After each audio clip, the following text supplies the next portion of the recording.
A inteligência artificial e o papel que os psicólogos podem ter na inteligência artificial tem sido um dos temas muito falados pela Ordem e pelo Francisco nos últimos tempos.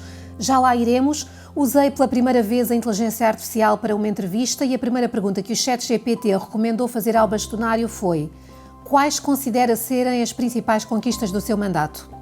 Eu julgo que uma delas foi a enorme visibilidade que a profissão passou a ter e da importância da psicologia para muitas coisas diferentes, não só para a área clínica e da saúde, e eu julgo que isso é uma diferença substancial. Há um antes e um depois.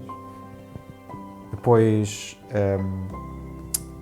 aquilo que foi conseguido de reconhecimento da profissão. A profissão hoje tem momentos simbólicos de reconhecimento, como foi o Dia Nacional do Psicólogo, mas tem também um reconhecimento de diferentes papéis que o psicólogo pode exercer. E isso, mais uma vez, isso não existia dessa forma. Eu ainda me recordo de ter que explicar o que é que um psicólogo fazia, ou mesmo o que é que um psicólogo clínico fazia. Lembro-me de ter uma vez uma entrevista com um jornalista, ainda nos primeiros tempos da Ordem, em que a pergunta era assim: está bem, mas estão numa consulta e fazem exatamente o quê? E eu, em determinada altura, tinha quase que estar a explicar, quase que tentando ali simular, como se estivesse a fazer uma pequena peça, para criar uma imagem do que é que era esse tipo de trabalho. Isso era mesmo dessa forma. E quando eu olho para a situação atual, como as pessoas puderam aceder mais, e eu acho que o reconhecimento logo seguido de um maior acesso à profissão também alimenta um maior reconhecimento, porque as pessoas começam a perceber: os psicólogos fazem isto, e fazem isto em áreas muito diferentes, nas empresas, nas escolas, e porquê que são importantes, e passaram a solicitar a presença dos psicólogos como sendo uma coisa que, como é que é possível faltarem aqui psicólogos? E isso foi algo que surgiu tanto por uma ação muito planeada da nossa parte, mas também porque aproveitámos oportunidades, e algumas delas foram tragédias que o país viveu, como a pandemia, mas antes da pandemia ainda, quando logo em 2017, tinha começado o mandato há poucos meses, e aconteceram as tragédias dos incêndios de Pedrógão Grande e da zona centro do país, e logo logo no início houve pedidos para haver uma intervenção por parte de psicólogos, e isso foi uma novidade, e aquilo que foi possível transmitir sobre o que é que um psicólogo podia fazer, e fazer isso na televisão, ali em direto, ainda quando estavam as coisas a acontecer e as pessoas sentiam-se devastadas com tudo o que estava a acontecer, e também desconfiavam da capacidade que podia existir das autoridades no terreno para poderem dar resposta. Esse nosso papel aí, tanto de certa tranquilização como de explicar o que é que poderia o psicólogo ajudar nessas circunstâncias. Existiam psicólogos já no terreno, nomeadamente do INEM, mas não só, e isso foi um momento de grande visibilidade, mas mais do que visibilidade, foi a possibilidade de estar a explicar o que é que podíamos fazer e, portanto, ajudar a esse reconhecimento, e depois isso ser de facto reconhecido pela população, pelos pedidos que fazia, mas ter contribuído também para um desencadear de processos junto do poder político que não mais pararam, e portanto começámos imediatamente a falar do que é que acontecia no dia seguinte. As pessoas ali podiam ter de facto a intervenção em crise. O problema e aquelas que necessitavam de um acompanhamento subsequente, onde é que iriam ter esse acompanhamento? Quando nos centros de saúde não existiam pessoas, relembrando naquela altura, nos centros de saúde todos daquela zona interior do país, existia um psicólogo para todos os centros de saúde, e portanto necessariamente também pôs muito a nu aquilo que era uma carência tremenda neste tipo de apoio. Esse momento foi muito definidor, conseguimos responder rapidamente, de forma adequada e podermos, sem estarmos a fazer qualquer tipo de aproveitamento. Eu aliás, tive o cuidado de não me deslocar e nem toda a gente fez isso. Eu não me desloquei às zonas afetadas enquanto estava a decorrer toda aquela tragédia e as operações estavam a decorrer.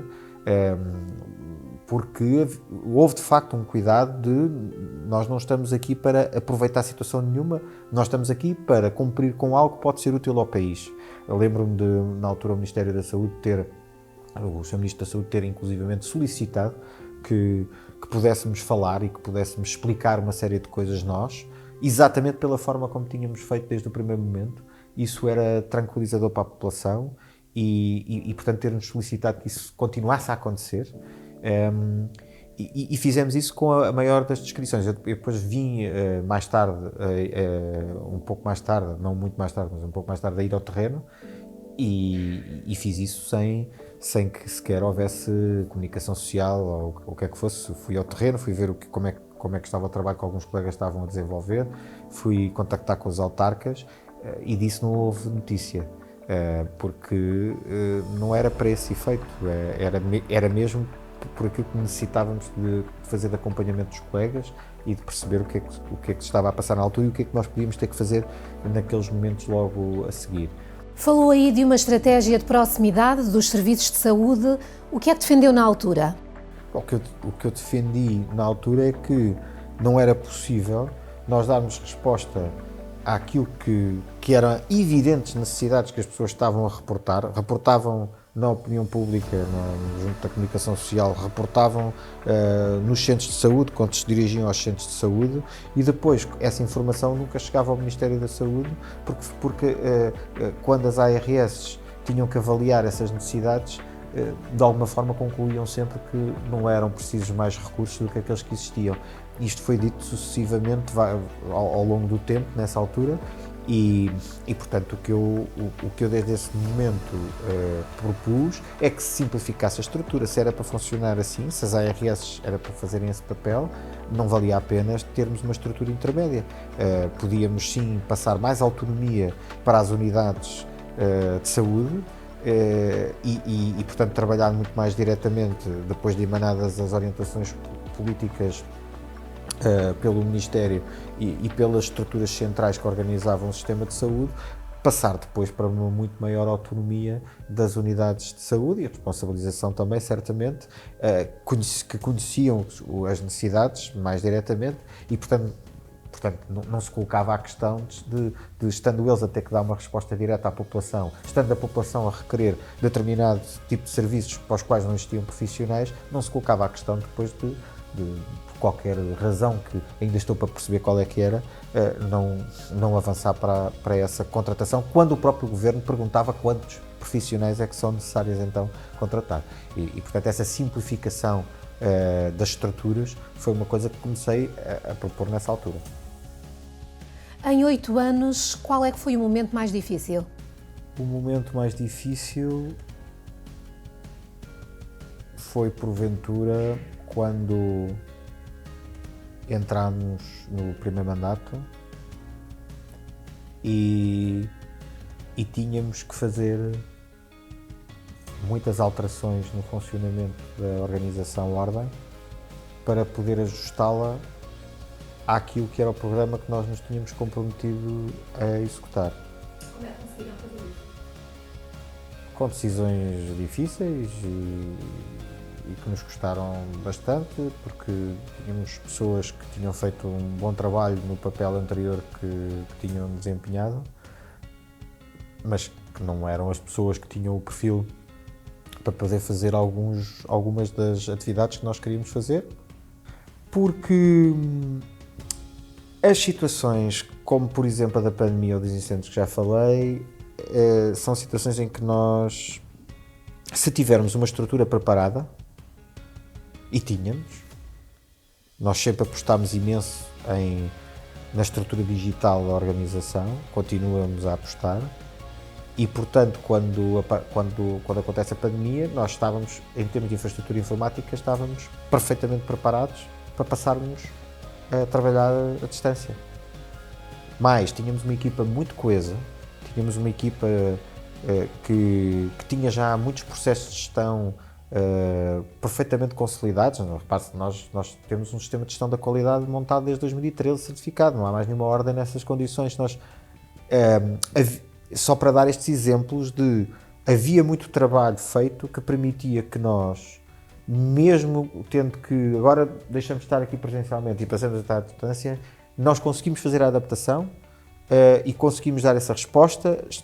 Claro que estamos muito ativados, estamos numa situação de crise e sabíamos que tínhamos um papel muito importante para com terceiros, porque isso foi muito evidente desde o primeiro momento para nós, que nós íamos ser chamados a ter que ajudar no esforço nacional que tinha que ser feito e que esse esforço nacional exigia logo à partida estar a produzir informação que chegasse facilmente, de uma forma simples às pessoas e que contribuísse assim para, de algum modo, ajudar a que elas se adaptassem à realidade que estava permanentemente a mudar todos os dias, mas que era, para muita gente, assustadora da pandemia. E, portanto, nós não duvidávamos muito que éramos capazes de dar essa resposta. Quando nós entramos aqui e tivemos que fazer essas alterações, isso é como se nós naquele momento tivéssemos que estar a descer em perda, é a perda daquelas relações que aquelas pessoas que trabalhavam connosco, é a redução, nós fizemos redução da atividade nesse ano, reduzimos muitos custos também nessa altura, tudo para preparar para um reinvestimento naquilo que tínhamos pensado que seria importante. Para isso tínhamos que reestruturar muita coisa na organização. Isso é muito mais difícil, não é estar a fazer acontecer coisas que nós vemos logo ali o resultado delas. Não, é estar no meio de um comboio em andamento, vamos trocar-lhe aqui as componentes principais, vamos trocar as rodas enquanto ele anda, vamos trocar... Depois também porque, se calhar, porque se juntaram coisas pessoais. O meu pai faleceu um mês depois de eu ter tomado posse e portanto foi mais um momento que eu acomodei no processo de mudança que também existia para mim, que estava de novo nestas funções. É verdade que eu já aqui estava dentro, noutras funções, mas era diferente agora e portanto, isso aí foi um período duro na entrada, até por essa mistura de algumas coisas mais pessoais. Como é que era entrar na profissão quando o Francisco se tornou psicólogo e como é que é agora? Bom, eu acho que nós, para aquilo que tenho tido a oportunidade de constatar, e ao contrário de muitas vezes do que se diz, eu acho que nós estamos a ter cada vez mais jovens com competências muito diferenciadas a chegar à profissão e que me parecem muitos deles muito preparados para desafios que são muito diferentes hoje, no mundo de hoje, e que a profissão tem que dar resposta. Parecem-me também mais capazes de ir a várias frentes nesses mesmos desafios. Têm também que lidar com problemas de contexto que tornam a vida mais difícil. Para começar, o acesso à profissão tem consistido sempre algo que para alguns é visto como muito difícil. No entanto, se nós compararmos com aquilo que acontecia de antes no acesso à profissão, era normal, no meu tempo, as pessoas estarem alguns meses para conseguirem encontrar trabalho, como é agora também possível, embora varie muito. Há pessoas que acedem muito rapidamente, logo assim que terminam, e há outras que esperam bastante mais tempo. Claro que quando se monta um modelo destes, nem tudo corre bem à primeira e há sempre coisas que têm que ir sendo ajustadas. Mas nós tivemos a felicidade de construir isto com um modelo que é um modelo europeu. Nós não inventámos o modelo, portanto, o modelo é um modelo de competências e todo este sistema com a formação que existe para desenvolver competências também no âmbito do estágio, as horas que são necessárias derivam do que está estabelecido no EuroPSI, portanto, nós não inventámos isso, nós fizemos ligeiras adaptações aqui para Portugal e construímos a partir daí um modelo que, aliás, combateu e tem vindo a combater permanentemente aquilo que era uma coisa que contribui ainda hoje, de certa forma, para a desvalorização da profissão, que era o trabalho voluntário que era feito à entrada na profissão. Sim, porque era uma realidade generalizada. As pessoas chamavam-lhe estágios ou outra coisa qualquer, mas na verdade estavam a trabalhar voluntariamente. Não recebiam nada. E trabalhavam. Existiu muita gente a trabalhar 2, 3 anos sem receber nada, até no Estado. No Serviço Nacional de Saúde isso aconteceu. Os estágios foram uma ferramenta muito importante para acabar com isso. Claro, o momento ainda por cima em que a empregabilidade era relativamente baixa, a empregabilidade dos psicólogos, e estar a cortar com isso e obrigar a que houvesse remuneração, houve um período de adaptação em que foi muito difícil para conseguir lugares de estágio e para passar esta mensagem, porque era uma coisa nova, não é?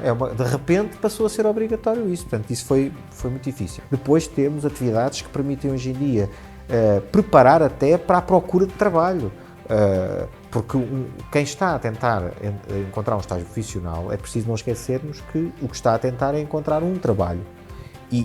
Só que neste caso a Ordem propicia algumas iniciativas para até ajudar a desenvolver essas competências de procura de trabalho. Isso também não existia nada, quando eu terminei não existia nada disso, nem pouco mais ou menos, portanto tinha que me virar por mim próprio, como os meus colegas. E estávamos todos muito mais isolados e, portanto, aqui é possível que nestas várias iniciativas, seja para os estudantes, seja para aqueles que estão prestes a querer entrar na Ordem, os candidatos, que haja até grupos que se passam ali a conhecer e, portanto, as pessoas passarem a estar menos isoladas neste processo. Hoje em dia, temos isso, mas temos muito mais. Para já fomos melhorando os conteúdos e depois temos muito mais do que isso. Porque hoje em dia, quer dizer, a experiência de poder ter os dilemas éticos através da realidade virtual é uma experiência única no mundo. Os psicólogos portugueses que fazem o ano profissional júnior têm uma experiência única no mundo de treinar com realidade virtual. Não existe em mais lado nenhum poder fazer isto à entrada da profissão. Os primeiros socorros psicológicos, quando nós colocámos os primeiros socorros psicológicos e passámos a garantir que todos os profissionais, independentemente de qual faculdade viessem, passavam a saber fazer o que era básico em termos de primeiros socorros psicológicos, e todos aprendiam a mesma coisa neste ano profissional júnior. Isso foram tudo etapas que eu considero muito importantes para melhorar o acesso. As reduções que fomos fazendo de custos com o acesso também ao longo do tempo. Quais foram as principais reivindicações dos psicólogos durante este período? As reivindicações maiores de todas são aquelas que dizem respeito às condições de vida que muitos psicólogos têm, seja porque têm vínculos laborais precários, seja porque o vencimento que têm é reduzido face àquilo que é o tipo de trabalho especializado, muitas vezes, que fazem. E isso, embora em algumas áreas tenha melhorado, melhorou na área da saúde, por exemplo, da clínica da saúde, os seguros de saúde, há pouco não referi isso, mas foi uma forma de valorização e uma conquista muito importante, o facto de hoje em dia passarmos a ter, isso não existia, agora passarmos a ter seguros de saúde. Eu sei que a partir de agora as pessoas partem da base que existe hoje, que é, bom, mas agora já existem seguros de saúde, portanto é o que é que vem a seguir, mas A verdade é que antes destes mandatos não existiam seguros de saúde que cobrissem consultas de psicologia. Agora existem seguros de saúde que cobrem consultas de psicologia que correspondem à esmagadora maioria do mercado segurador. A ADSE, sim, a ADSE, que deixou de ter prescrição médica obrigatória, que era uma espécie de coisa aqui encravada sempre, deixou de acontecer também.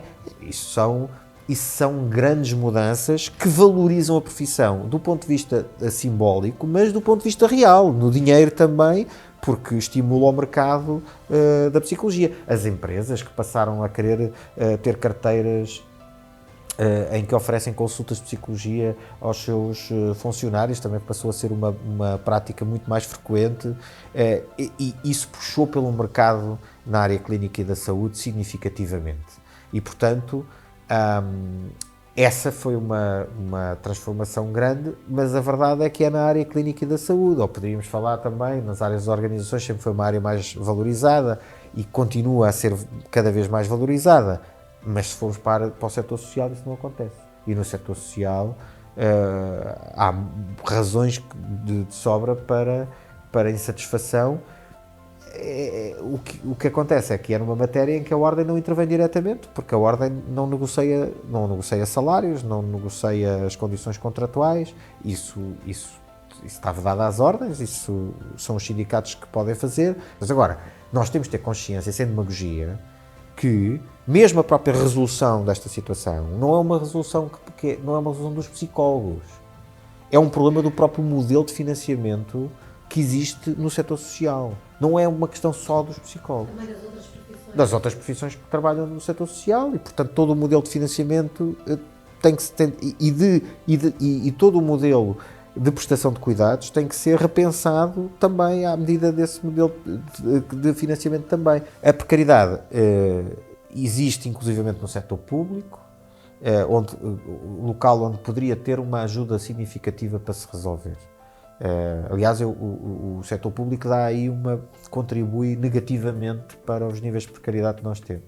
E, portanto, a resolução da situação, por exemplo, nas escolas, que o Governo, aliás, já prometeu, estava prometido para o anterior e estava já no Orçamento de Estado, acabou por não se concluir. E o nosso papel nestas coisas é obrigar a que não haja esquecimentos, é pressionar junto à opinião pública, mas nós não vamos marcar manifestações, nem vamos marcar paralisações e, portanto, há um limite para aquilo que é o papel que uma ordem pode ter nestas situações. Este papel de liderança da Ordem teve impacto na sua vida familiar? Houve momentos em que teve de fazer sacrifícios pessoais? Sim, teve. Bastante.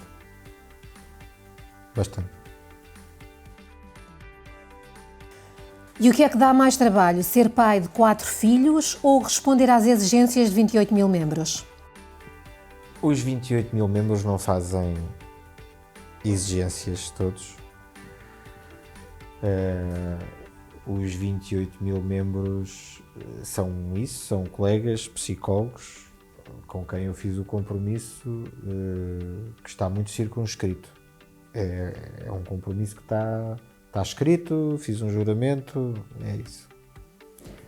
Os meus filhos são meus filhos e, portanto, a abrangência não tem limites.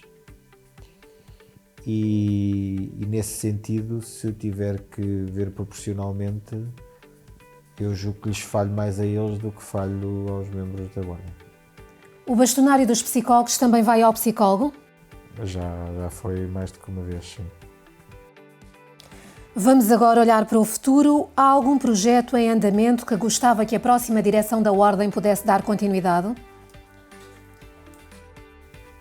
Há vários que gostava que desse continuidade, mas eu respeito as regras do jogo. Aquilo que eu defendi e acreditei e quis desenvolver, eu propus-me a liderar um projeto, fiz 4 anos mais 4 anos e fiz tudo por conseguir fechar o máximo desses compromissos que assumi, e acho que fechei uma percentagem muito grande dos compromissos que assumi com os meus colegas. Acho que agora os compromissos futuros têm mesmo que ser assumidos por quem vier a estar à frente da organização. Tenho de lhe fazer esta pergunta porque sei que é uma pergunta que muitas pessoas querem saber a resposta. Quais os planos para o futuro agora que o mandato está a terminar? Os planos são rapidamente estar a trabalhar, porque eu preciso de estar a trabalhar rapidamente e, portanto, são os meus únicos planos. Não tenho nada mais concreto que possa dizer. Nem existe mais nada concreto para dizer. O que é que gostava de fazer? Gostava de ter um desafio, como todas as pessoas, julgo eu, que me permitisse, neste caso, continuar a sentir-me realizado e poder sentir que aquilo que faço permite deixar coisas construídas e ter um impacto positivo nas outras pessoas. Enfim, se calhar pedir muito, mas é aquilo que eu ambicionava conseguir vir a fazer. Se pudesse usar só uma palavra para se descrever, qual é que seria? Chato. E por fim, como é que gostava de ser recordado pelos psicólogos? Não tenho nenhuma preferência assim de como é que gostava de ser recordado. Positivamente. Imagino que não fosse como chato.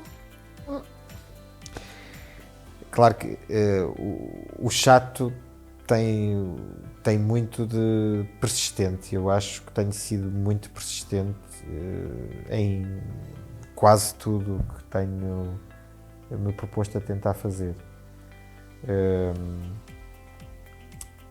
E tenho feito um esforço grande, tenho colocado muita energia nessa persistência.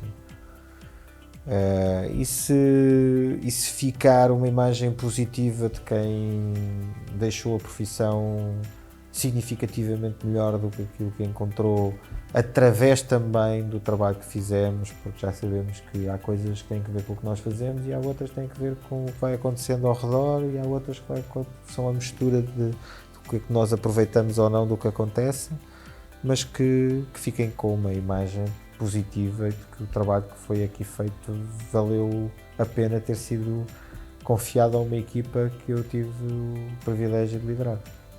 Obrigada. Obrigado.